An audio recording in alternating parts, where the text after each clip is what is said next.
Well, welcome to the Rokani Media Football. Today is the game at the London Stadium, London Derby. Arsenal is going to be paying a visit to West Ham United down there for you. And you remember the last time Arsenal went ahead to play at the stadium, they went ahead to obviously beat the side of West Ham by 6-0. That was last season. And can Arsenal obviously erupt like they did last season? And remember, the mode and the levels at which they are playing right now at were the same levels that they were at in the previous season when they went ahead and obviously beat this side by 6 goals. And remember, Arsenal went 3 games and they scored how many goals? There were 17 goals. 6 against, they put 6 past West Ham, 6 past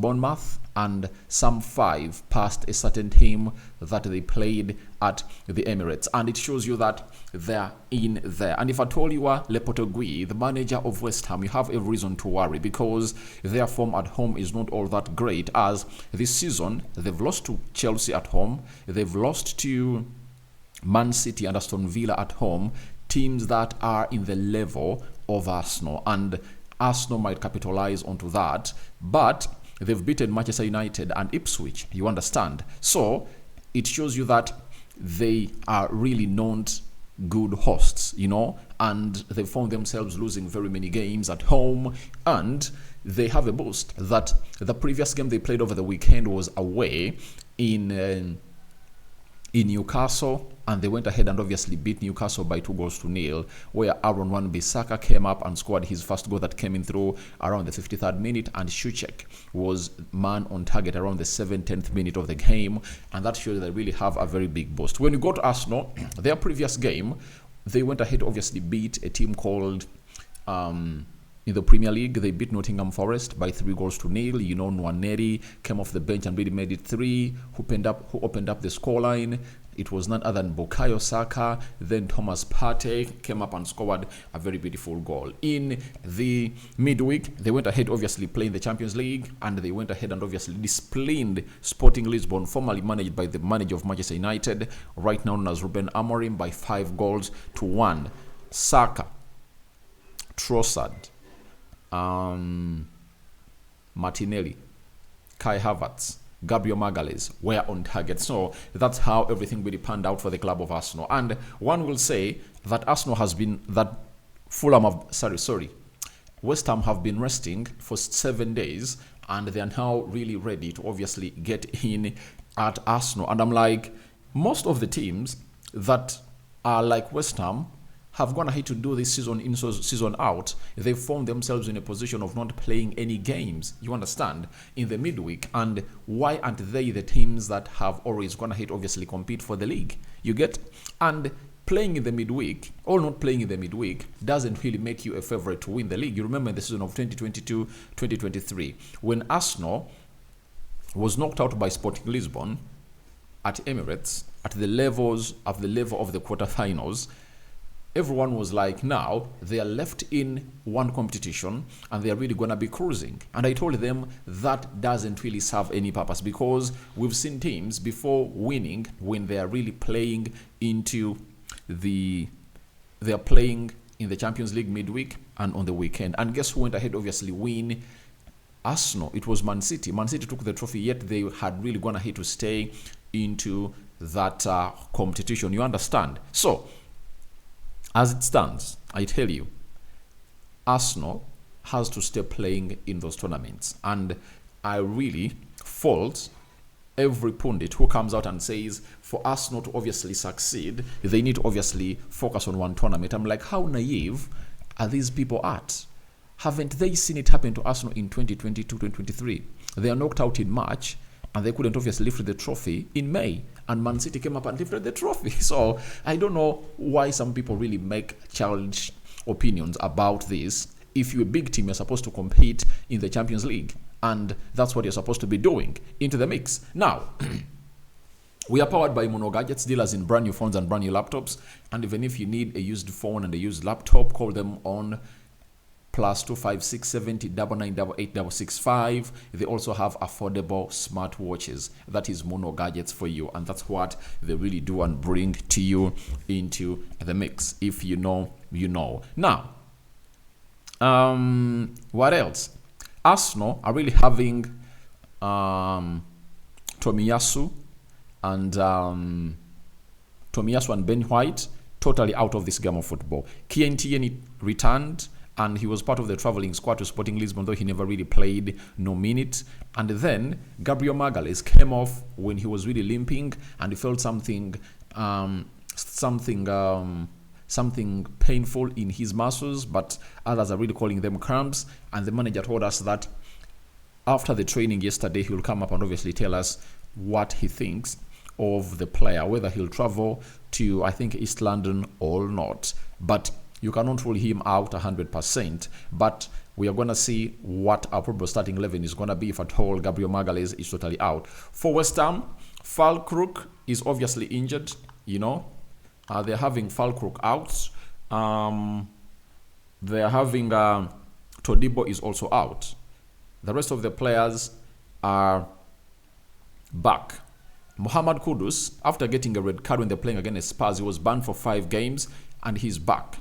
And that is a threat to the club of Arsenal. Then Edson Alvarez is also back after serving a 2-game suspension of his own following confusion over whether he would be able to take on Newcastle. So that is the guy known as Edson Alvarez. So those are the players available. And after giving you all that information, you know where we head to. We head to the probable starting 11 for the club of Arsenal. And I'm going to be reading you the probable starting 11 for the side of West Ham and see how they're really going to come up and obviously cope up with what we think is really going to be their side. So, when you look at Arsenal, obviously, I believe that the system is going to be 4-3-3.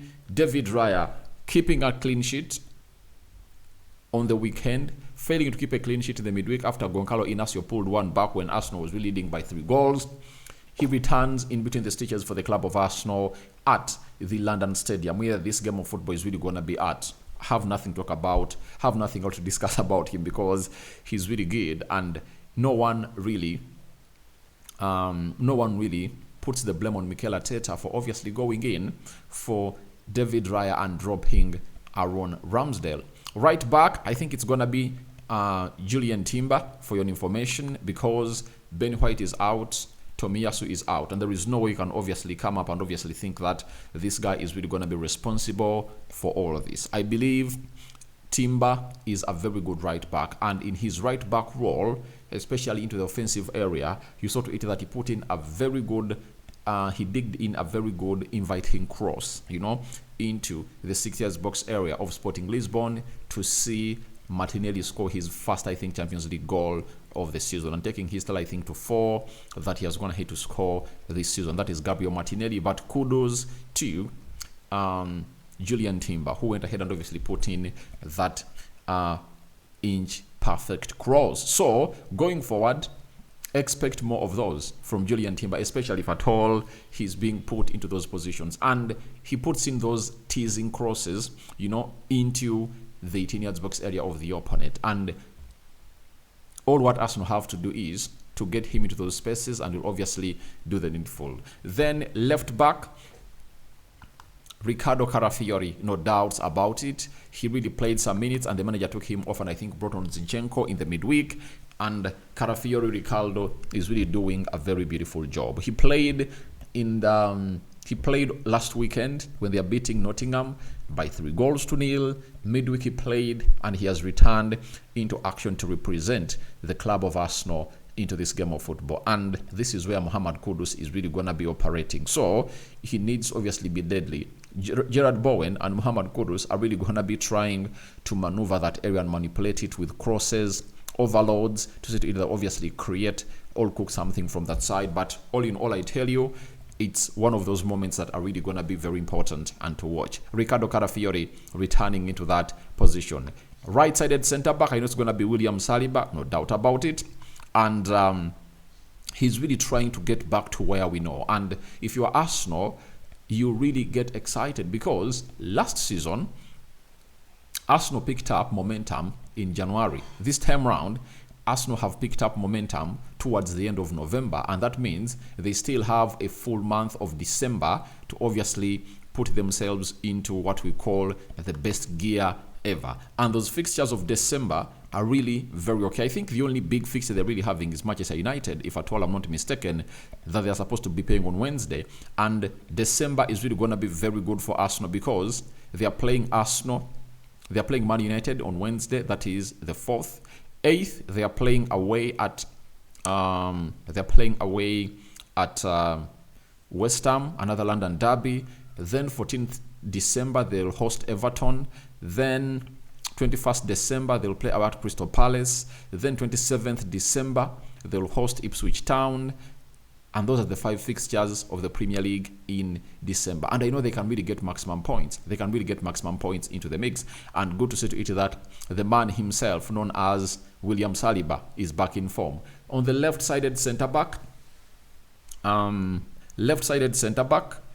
I think we'll have to obviously look at one player, and that player is Gabriel Magalhaes. I think Gabriel Magalhaes will obviously find himself playing into this game of football. All else, if the manager finds it tricky, forcing him back on the field of play, all what the manager will do is simple. The manager will be like, let's obviously host him for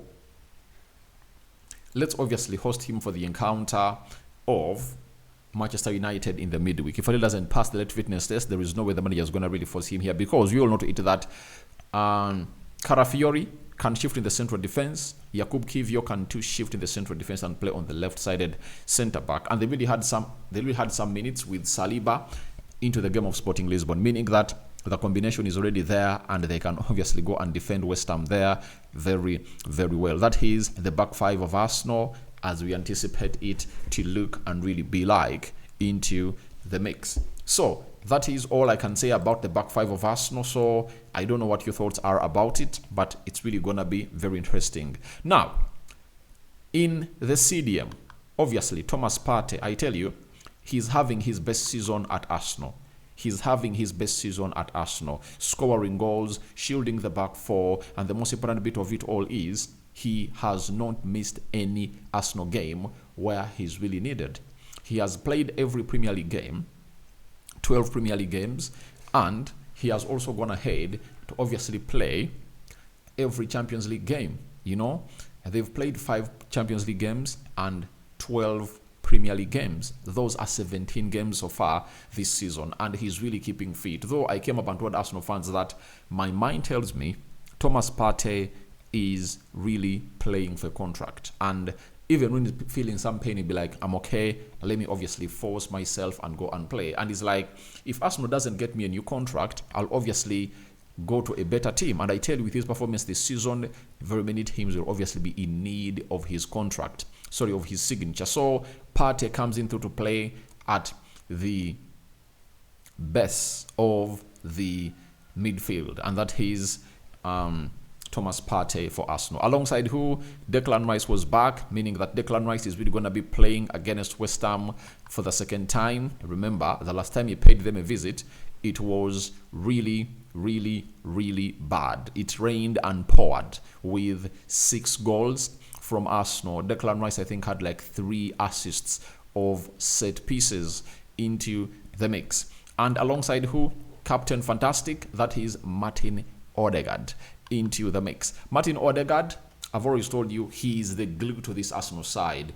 What he offers to Arsenal, no one else really can offer it to the club of Arsenal, and that's what makes him a special breed of a talent into the side of Arsenal. So that is Martin Odegaard for you, and we all know what he brings up on the table. Having assists ever since he returned against Chelsea, he had an assist against did he have an assist? Yeah, he had an assist against against Nottingham Forest, and against Sporting Lisbon, he was responsible for the penalty that Bukayo Saka, Sporting Lisbon was responsible for that penalty that Bukayo Saka went ahead to obviously take, that really saw him really make it for the club of Arsenal. So that's what really makes this a very special player for the club of Arsenal. He obviously creates those secondary assists, thirdary assists, and he is all over the pitch. And he's really going to be playing into his number 10 role in that midfield 3 into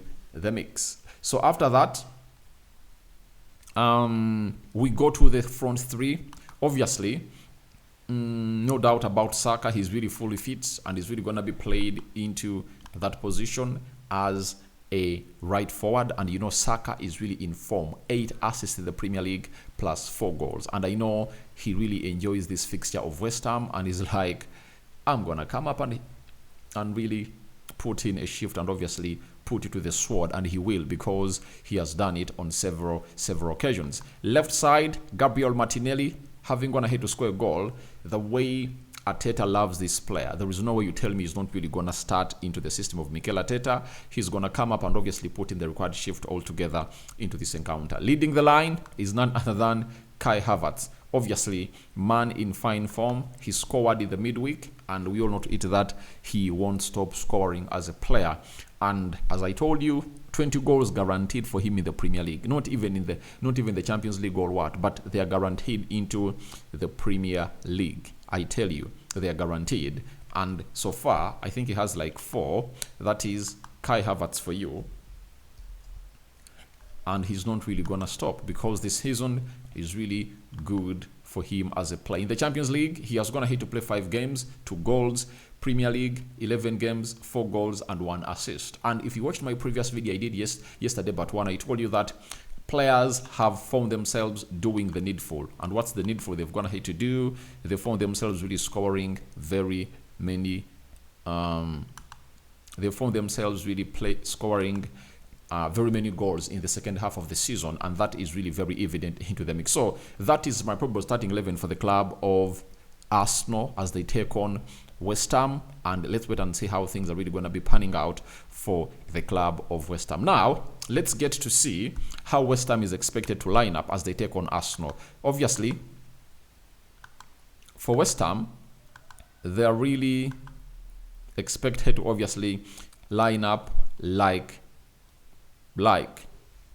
Fabianski in goal, Aaron Wan-Bissaka right back, then Emerson Palmieri left back, then Mavropanos and Kilman in the central defense, then Emerson, Souček, and Paqueta, obviously playing in the midfield 3, you understand? Then Bowen, you know,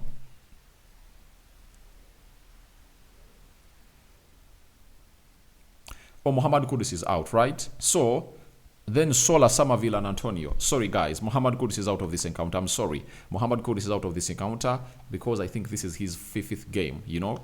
This is his 5th game when he was banned, because the game for Tottenham Hotspur, then they had to play United, Nottingham, Everton, Newcastle. So this is the 5th game, and the guy has been banned. So for all that. So that is the probable starting 11 for the side of West Ham. And now Gerard Bowen is the guy to watch. We all know that. He's the guy to watch. He's their star guy, and he puts in a very good shift all together. Now let's go to the head-to-head stats and see what they are like, to obviously see what my prediction is really going to be like. Now, 1, West Ham have lost more Premier League games, overall 36, and at home 15 against Arsenal, than they have versus any other opponent in the competition. Secondly, Arsenal have lost just 1 of their last 16 Premier League away games against West Ham, 10 wins and 5 draws, winning this exact fixture 6-0 last season. You know that very well. I've already hinted about it.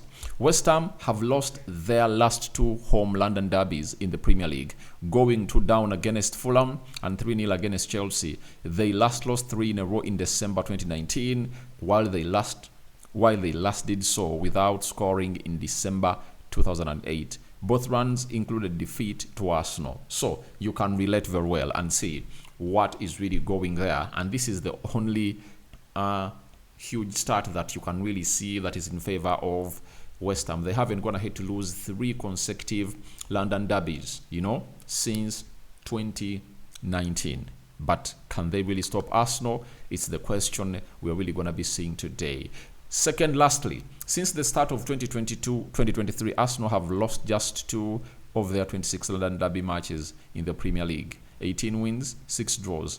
One of these was against West Ham, which was only one of the 26 games in which they failed to score in there for you. You remember that very well, by the way. Yeah, that was one of the games that Arsenal lost in at Emirates that might, or that really costed them the trophy. That game, and they lost to Aston Villa, a draw to Spurs, a draw to Fulham. I have always gone ahead and obviously read them like a book. You understand? So, lastly, West Ham have earned 7 points from their last 3 Premier League home games. 2 wins and 1 draw, as many as they've had from their previous 9 at London Stadium. 1 win, 4 draws, and 4 losses. So, when you hear all that, I come up with a 3-0 win for the club of Arsenal. That's what my mind is telling me. Something's ringing in my mind that Arsenal is really going to beat this team bad. And it's really going to be how many? It's really going to go gang-ho. It's really going to be 3-0 for the club of Arsenal. That's what is really running into my head. I don't know what's running into your head. So I call upon for your predictions into the comment section below about the side of Arsenal. What do you make about my probable starting 11? And who do you want in and who do you want out? And by the end of this game of football, obviously be knowing who the numerator is and who the denominator is into this game of football. So, will it end in a proper fraction or in an improper fraction? Because if it's to end in a proper fraction, you know, proper fraction, the denominator is really huge than the numerator, meaning that Arsenal will win because Arsenal are really going to be playing away from home. And if it ends in an improper fraction, that means the denominator is really huge than the numerator. Sorry, the numerator is huge than the denominator, meaning that in that format, Arsenal will be losing. I sign out for now. See you later. This is Rokani David. Remember, we are powered by Mono Gadgets, dealers in brand new phones and brand new laptops. And yesterday we are nowhere to be seen, and I say today morning I have to come up and obviously give you the tea that you guys have been waiting for. I never did the match preview, I'm sorry, but from today on onwards you're really gonna see a more energized Rokani David onto this channel with close to 5 stories. I promise. Bye bye.